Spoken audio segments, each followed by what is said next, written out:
Happy Monday. Today is May 9th. We have a packed show today featuring an interview with our counselor about friendships, information about summer sports camps. We also are going to meet another new teacher. This and more on today's show.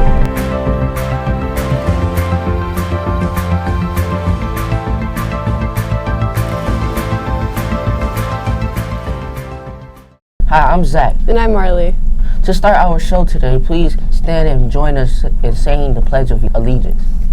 I pledge allegiance to the flag of the United States of America and to the republic for which it stands, one nation, under God, indivisible, with liberty and justice for all. First of all, we want to say congratulations, middle schoolers, on the amazing performance in Guys and Dolls. Many students were able to go see the musical and they were impressed. We will show some highlights on the future show. You were all able to meet Mr. Demand when he shared about the Ukraine fundraiser. Here he is again with an update and more about him. Hi, my name is Adida and I'm with Mr. Demand to know more about him. Well, I'm Mr. Demand, and this is my first year here at Harbor Lights, which is really exciting. I'm super glad to be here. Some things about myself. I live in Grand Rapids with my wife and our puppy. He's about 8 months old at this point, and he's super cute and energetic, and we love hanging out with him. Do in your free time. In my free time, I like to play board and card games. Play games like Settlers of Catan, Dominion. I play a lot of Magic the Gathering, which is a really fun card game that I play with a bunch of my buddies. And I actually play it with Mr. Moore, too, who's over in orchestra. So that's a good time. And then I also love camping and hiking and being outside. My wife and I have a camper van that I've been renovating and trying to get ready to go on some big trips this summer. What do you like about WOA so far? Something I really like about WOA is I like all of the different students that we have, especially as a geography teacher. We kind of get to talk about different parts of the world that relate to experience that students have with different parts of the world, which is really cool. And I also think that the staff here is awesome. I love the other teachers in the hallway, Ms. Veld, Ms. Hugmeyer, Mr. Schaub. They're all great, just really great community to be with student-wise and great coworkers that are here at West Ottawa. What is the goal that you have for your students?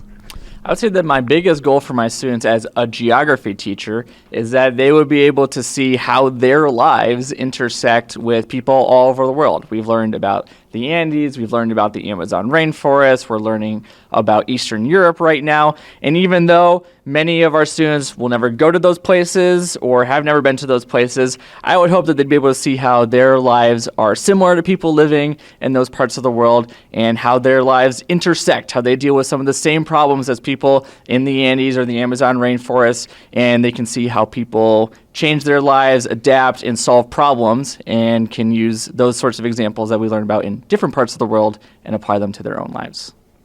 Why did you start the fundraiser for Ukraine? Yeah, so there is an Australian philosopher who's done a lot of thinking about what to do when people across the world are in trouble. And he has lots of complicated thoughts about it, but to put it simply, he would say that when bad things happen, good people need to do something. And so when I was driving in the morning and I heard about Russia invading Ukraine, I was like, this is an opportunity for the good people of West Ottawa to do something to help people across the world. So that's why I've been working with Student Council and Principal Bartels to put on this fundraiser so that we, as the good people of West Ottawa, can help people across the world. And it helps build our character, and it helps us fulfill a moral obligation that we have to helping those in need. Our questions, and thank you to Anthony for recording this. You can still donate to his good cause and help make a difference.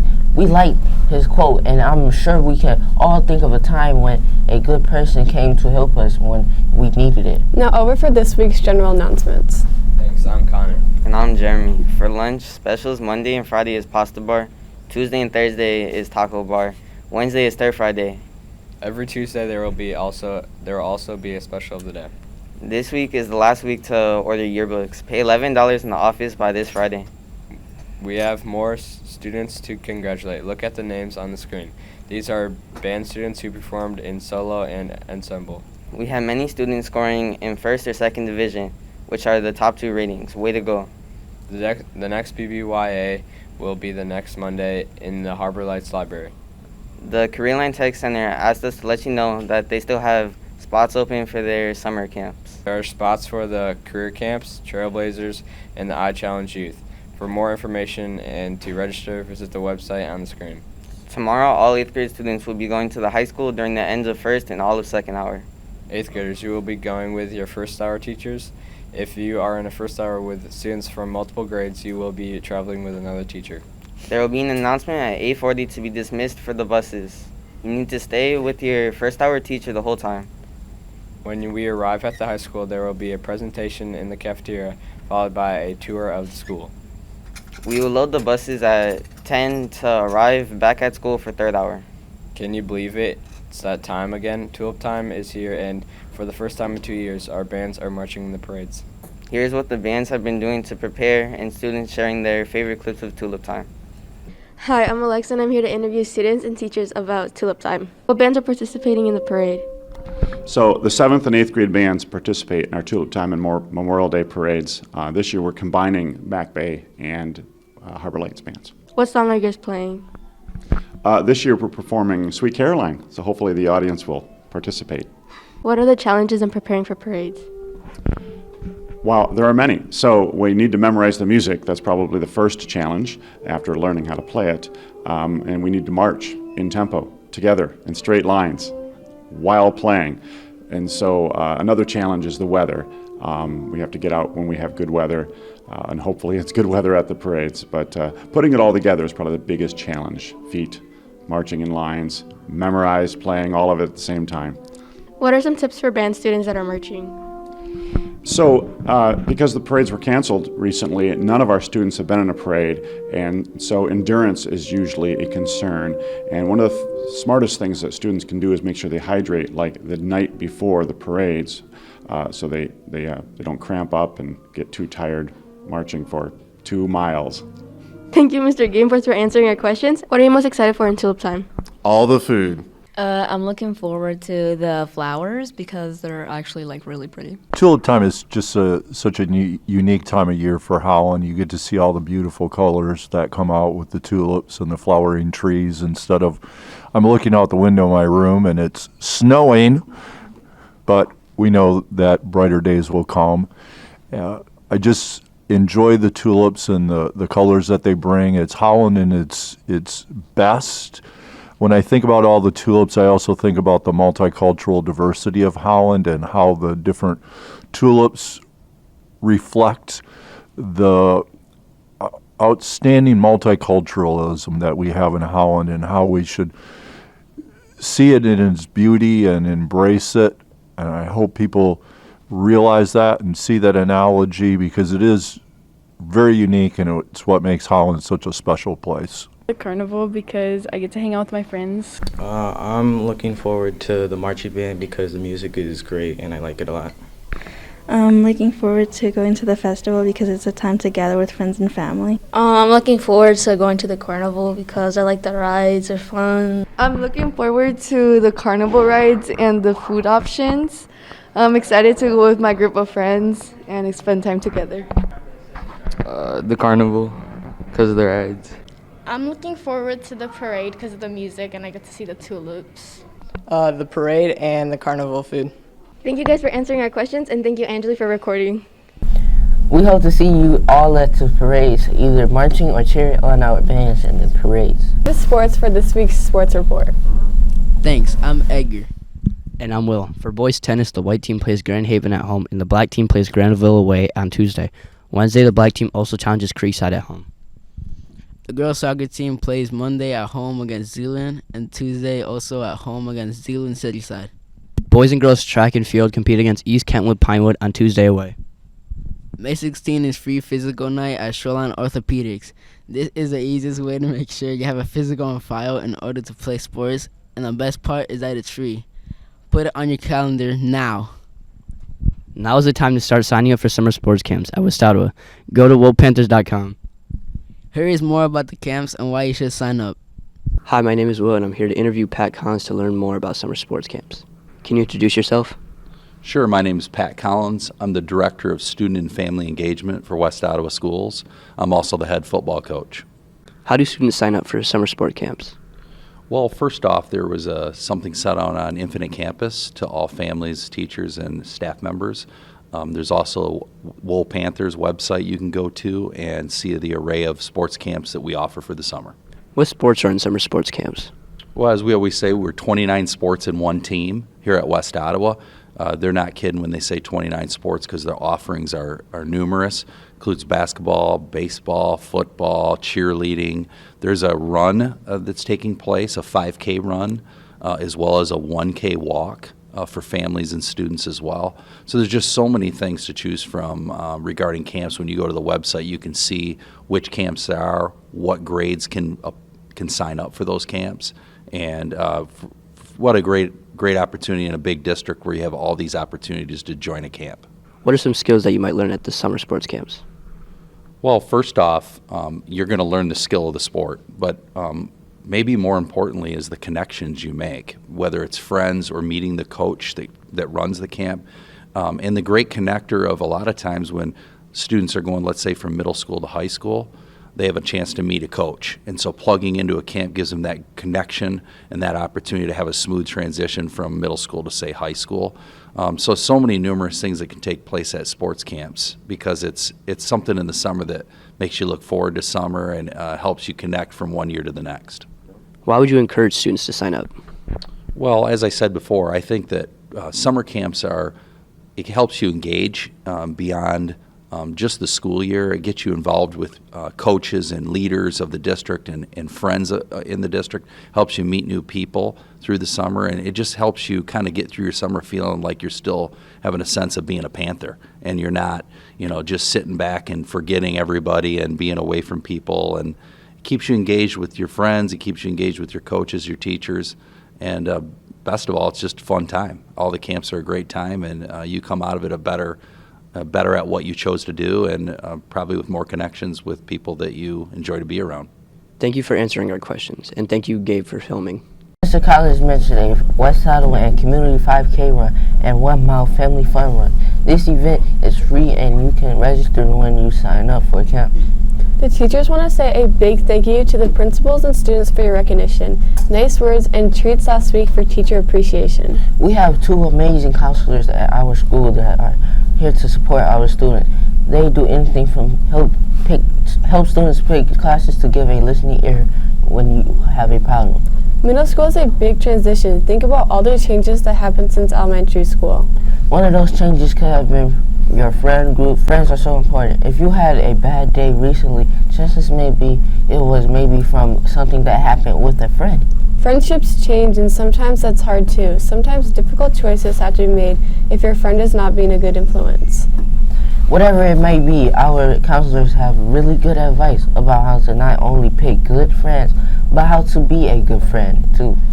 We are here today with Mrs. Anderson, asking her about healthy friendships and social media. Hi, Ms. Anderson. Why are friendships important? That is a great question. I'm going to kind of focus on 3 things with friendship. We'll talk about trust, we'll talk about acceptance, and we'll talk about support. So friendships can span a lifetime sometimes. In middle school, you can have friends that you've had from elementary school, and for some of you, you've made new friends, and that's amazing. I think the biggest thing, though, when it comes to friendship is that trust. And I find that a lot in middle schoolers, that they want someone that they can share things about themselves with. They both might like the same sports, or they might like music. There's a number of things that they can kind of bond over, and I think that's part of the acceptance piece too. Like, someone could say, "Oh, I really like musicals," and someone else would be like, "Whoa, I didn't know you liked that." And that's kind of that acceptance piece of, oh, there's something that I thought that there was unique about me, and now someone else also shares that. The big support thing, I would say, having friends who are there for you, who care about you, who ask you how you're doing. They know a little bit about your family. They know your hopes and your dreams. I think that's a big thing, especially middle school, going into high school, and even into adulthood, having someone there who really knows you. And I think that's friendship. What are common problems with friendships in middle school? I would say the biggest thing that I work with middle schoolers is conflict. It could be conflict between 2 friends. It could be conflict between 2 classmates. It could be a number of things. And a lot of times it's miscommunication. You know, if someone says something that's hurtful or they overhear something that's hurtful, so then it brings in that kind of conflict of, oh, I thought this person was my friend, or I thought this person cared about me, and now all of this is happening. And a lot of times it's having them reach out to that friend or that classmate who they feel like, I'm not sure what went wrong. I'm not sure if I said something that upset you. I'm not sure how I hurt you, but it's kind of that whole conflict piece of usually there's more than one person involved. Ms. Anderson, what are tips on how to be a good friend? There's a few things. So the biggest thing within a friendship or a healthy relationship is that you're listening to one another. That is a huge piece. You know, you're not just there and they're talking to you, you're actually absorbing what they're saying. And then same thing, when you're speaking to your friend, they're actually hearing what you're saying. That's a big part. Just sometimes listening, not always talking, but actually listening to the other person. Offering help when you think your friend needs it, whether it's academically or there's something that they're trying to figure out at home. Being happy for your friends. If they're doing well at something, like they finally, brought their grade up in math that they've been struggling with, or they're in a sport and they scored their first goal, being excited for them, being happy for them, encouraging them to try new things, even if they might be a little bit scared, just kind of being there through all that, and wanting them to have other friends, not just you. That's a big thing in middle school is everyone wants to have those friends and feel connected all the time. But sometimes it's okay to take a break. And it's okay if someone you've been close with is reaching out to other people and making friends with other people, whether it's like the people they're in the musical with or on a sports team with or specifically in their history class. Those are some of the tips. Listen to your friends, encourage them, and be happy for them. Ms. Anderson, how would you recommend middle schoolers today to use social media? Oh, my favorite topic of conversation, social media. There are good and bad things, just like anything, and social media has both. Yeah, it's a great way to stay connected with your friends. It's a great way to explore places beyond, Holland, Michigan. So there's a lot of positives to social media, but I would say I see a lot of the negative sides to it. How it affects friendships and relationships, especially in middle school, for the negative. When I have students who come to me and talk to me about this huge Snapchat group that they're a part of.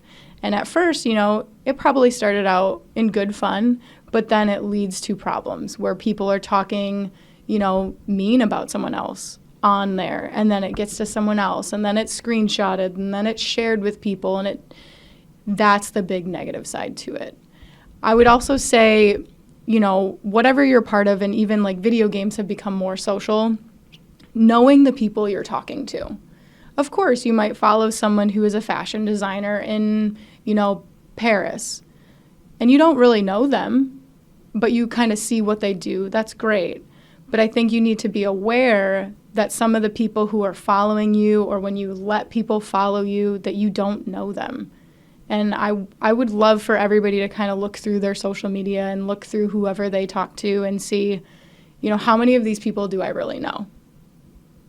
Why do I want them to see these parts of my life? What benefit is it bringing to me to have these people follow me or for me to be following them? So I would love for middle schoolers to kind of take some of their own responsibility, because it's hard for their parents to monitor everything, and even for schools to be supportive of that. Middle schoolers need to start looking at their stuff themselves and asking themselves those tough questions of like, is this making me better, or is this causing, more harm in my life? Thank you, Ms. Anderson, for answering our questions today. Of course. Thank you. Social media adds a whole new dimension to friendships. Remember how important listening and communication is with friendships? So it's always best to talk about conflicts in person. Whenever possible, when you're with your friend, put away that social media and focus on doing something fun. Thanks for watching. Keep showing that Panther pride. Have a great week and go Whoa!